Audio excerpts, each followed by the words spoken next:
Madras high court ரெக்யூர்மெண்ட்டில் latest update பார்க்குறோம்.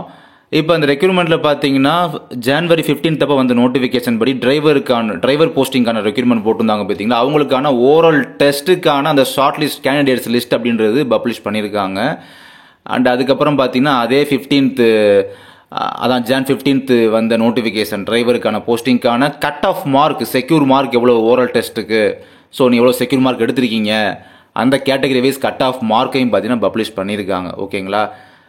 தென் அதே நோட்டிஃபிகேஷனுக்கான அண்டு ப்ராக்டிக்கல் டெஸ்ட் கண்டக்ட் பண்ணியிருந்தாங்க பார்த்தீங்களா பிஃபோர், அதாவது செப்டம்பர் 30, அக்டோபர் 1 அண்டு 3, ஸோ இதெல்லாம் பார்த்தீங்கன்னா கண்டக்ட் பண்ணியிருந்தாங்க பார்த்தீங்களா, அதுக்கான மார்க் செக்யூர் மார்க் எவ்வளோ எடுத்திருக்கீங்க அதையுமே அந்த ப்ராக்டிக்கல் மார்க்கையுமே பார்த்தீங்கன்னா அந்த இதுன்னு பார்த்தீங்கன்னா பப்ளிஷ் பண்ணியிருக்காங்க. நீங்கள் செக் பண்ணிக்கலாம். ஓகேங்களா.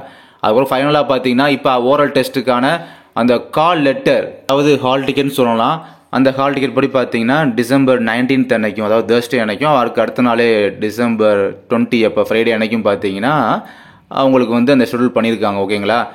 அந்த கால் லெட்டரை வந்து நீங்கள் டவுன்லோட் பண்ணிக்கலாம். அதாவது கால் லெட்டரை வந்து நீங்கள் ஹால் டிக்கெட்டை வந்து நீங்கள் டவுன்லோட் பண்ணிக்கலாம். ஓரல் டெஸ்ட்டுக்கான ஷெட்யூல் அது அப்படின்றது அந்த ஹால் டிக்கெட் டவுன்லோட் பண்ணிட்டு போகும், மறக்காமல் அந்த ஹால் டிக்கெட் அப்படின்றது நீங்கள் கொண்டு போகணும்.